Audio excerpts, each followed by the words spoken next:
Halo semua, nama aku Daniel dan di video kali ini kita akan kembali berinvestasi lagi di Bibit dan aku akan kembali menjawab pertanyaan dari teman-teman semua ya. Ada banyak banget pertanyaan yang masuk, tapi aku bakal jawab beberapa aja di video kali ini ya, teman. Nah, untuk saat ini aku memiliki nilai portofolio Rp493.863.863. Terus aku udah mendapatkan keuntungan Rp10.562.263. Dan di sini aku udah siapin saldo di Bank Jago ya, teman. Jadi seperti biasa aku bakal top up aja. Nah, ini aku bakal top upnya sedikit demi sedikit ya, teman. Sampai nanti saldo yang mencapai angka 500 juta, mungkin setelah 500 juta, mungkin sepertinya aku nggak top up lagi. Karena mungkin aku bakal taruh beberapa asetku di berbagai instrumen lain ya, men. Tapi nanti aku bakal update lagi channel ini. Kamu pastiin, kamu pantengin aja untuk update berikutnya soal portofolio investasiku. Nah, untuk saat ini, seperti biasa aku pengen top up menggunakan bonus referral. Kali ini aku punya bonus cashback 100.000 ya. Kita tinggal pencet pakai di sini dan seperti biasa aku akan beli ke Sukor Invest Stable Fund aja. Aku bakal pakai semua uang yang ada di Bank Jagoku, kemudian nyalain cashback, kemudian kita pilih Sukor Invest Stable Fund ya. Dan seperti biasa kita bakal masukinnya ke portofolioku, yaitu portofolio utama investor habit. Kemudian kita tinggal pencet beli sekarang di sini. Kemudian saya menyetujui bayar sekarang dan kita pilih bayar menggunakan Bank Jago. RDN-nya saat ini lagi maintenance, tapi karena ini mungkin lagi weekend ya, teman. Dan weekend biasanya pasar saham juga emang nggak buka. Nah, di sini kemudian kita dibawa ke aplikasi Bank Jago, kita tinggal perlu konfirmasi biaya transaksi gratis. Kemudian kita diminta masukin password seperti biasa. Pembayaran berhasil. Kita tinggal pencet selesai di sini. Udah sampai verifikasi manajer investasi. Kalau misalnya kita pencet home, nilai portofolioku udah bertambah menjadi 494.802.863. Nah, jadi gitu ya, teman. Seperti biasa aku akan menjawab lagi pertanyaan dari teman-teman. Semoga aku bisa habis semuanya, tapi kalau nggak sempat, aku bakal bikin beberapa video setelah ini lagi ya. Yang pertama, dari Kak Wahyu Prasetyo, resiko tinggi nggak sih uangnya di Bibit? Hampir semuanya. Nah, kalau misalnya kamu ingin taruh semua uangmu di Bibit, menurut aku pribadi sebenarnya juga masih nggak apa-apa ya, teman. Yang penting di Bibitnya itu kamu sebar lagi ke dalam berbagai macam pilihan reksadana. Mau itu beda manajer investasi atau misalnya beda produk, itu juga boleh. Terserah kamu melakukan diversifikasinya gimana. Dengan kamu melakukan hal itu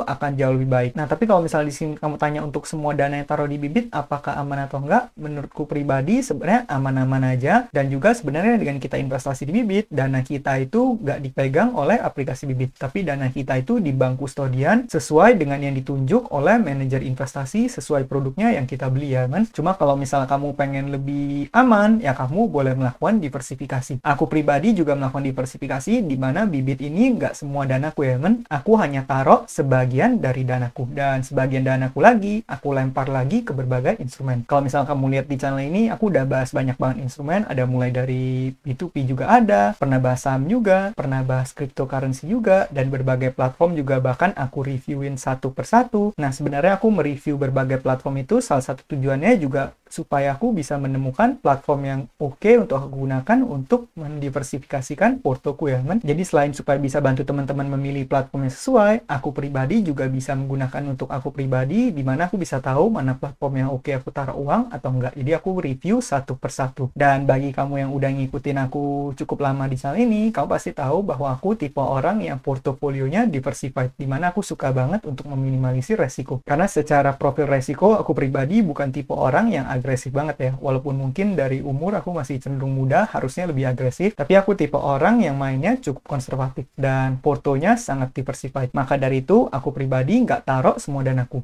Aku pribadi hanya taruh sebagian danaku aja di Bibit. Dan aku masih punya berbagai macam instrumen lainnya yang aku investasikan. Bagi kamu yang pengen tahu apa aja instrumen yang aku gunakan, kamu cek aja ke bagian playlist. Aku udah bahas dan review satu persatu platformnya.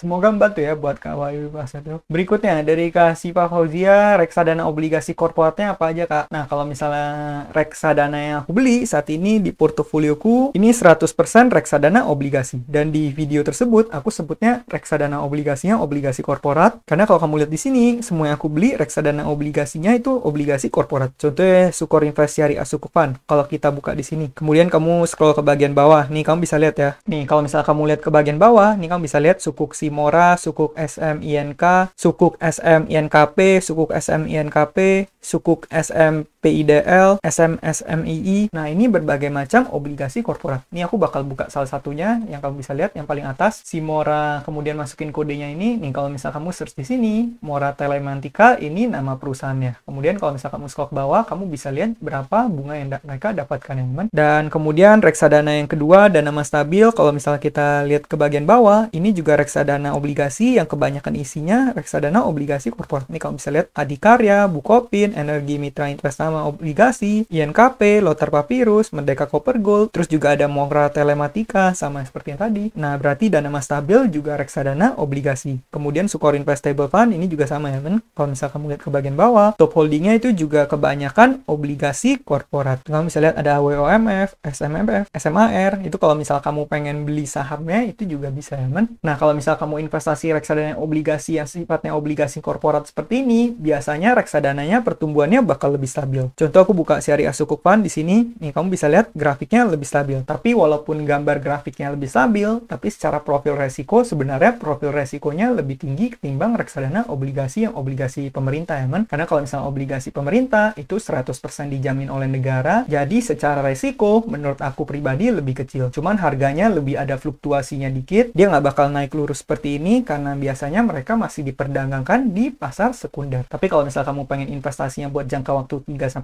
tahun, menurut aku masih boleh menggunakan reksadana obligasi pemerintah. Kalau reksadana obligasi korporat, ini buat jangka waktu yang lebih pendek juga masih lebih oke. Karena grafiknya ini naik terus, mirip-mirip rasanya seperti reksadana pasar uang. Atau kalau misal kamu pengen melakukan diversifikasi, seperti yang tadi aku sebut, itu juga boleh. Itu bakal lebih baik lagi supaya kamu bisa minimalisir resiko. Jadi seperti itu. Semoga membantu ya buat Kak Siva. Nanti kalau ada pertanyaan, kamu tulis lagi aja di kolom komentar. Nah, berikutnya dari Kak Kurnia Ramadan, ada yang kilat kok, langsung masuk, ada tanda petirnya. Nah, ini benar banget ya. Kalau misalnya kamu pengen reksadana yang bisa kamu cairkan dengan cepat, kamu bisa beli reksadana yang ada logo petirnya di sini. Contohnya yang reksadana pasar uang. Kalau kamu lihat Manulife Dana Kas Syariah, nih ada logo petirnya. Nah, kalau misalnya aku pengen jual di sini, katakan aku pencet jual. Nih, kamu bisa lihat ya, di bawahnya ada notifikasi.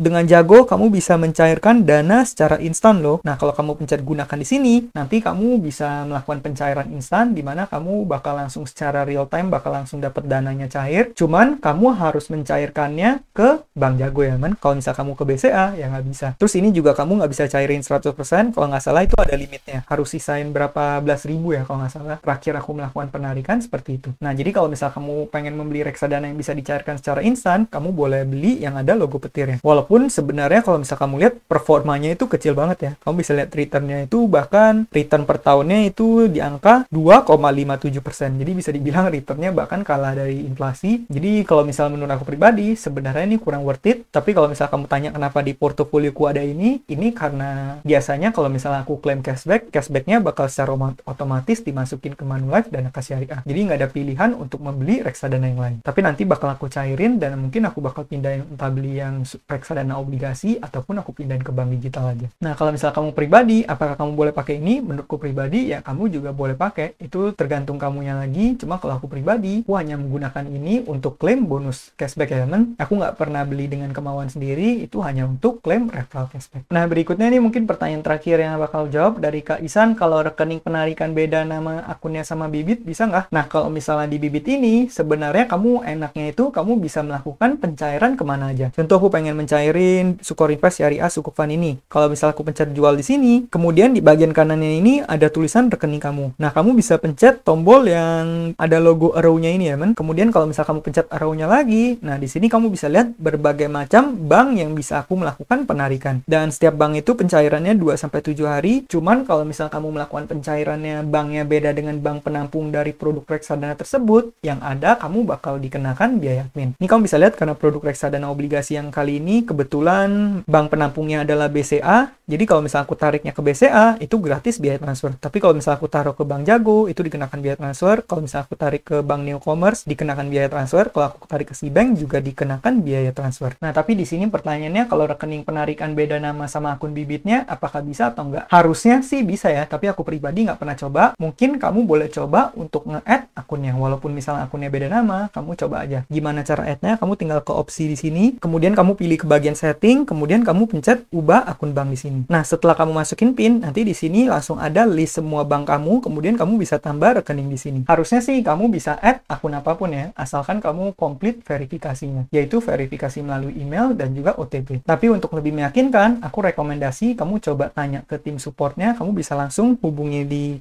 kontak support di Bibit, kamu tinggal ke bagian chat support di sini. Kamu bisa coba-coba tanya di sini untuk lebih lengkapnya. Karena untuk masalah teknis seperti ini, pastinya tim dari Bibit lebih bisa bantu ya. Nah, mungkin sekian aja jawaban-jawaban yang bisa aku berikan ke teman-teman semua. Sebenarnya masih ada beberapa pertanyaan lagi, tapi aku bakal jawab di video-video berikutnya supaya nggak kepanjangan. Bagi teman-teman semua yang baru pengen berinvestasi, kamu boleh pakai kode referral di bawah supaya kamu dapat bonus. Sekian video dari aku, semoga videonya bermanfaat. Akhir kata, jangan lupa untuk selalu invest. Sampai jumpa di video berikutnya. Bye.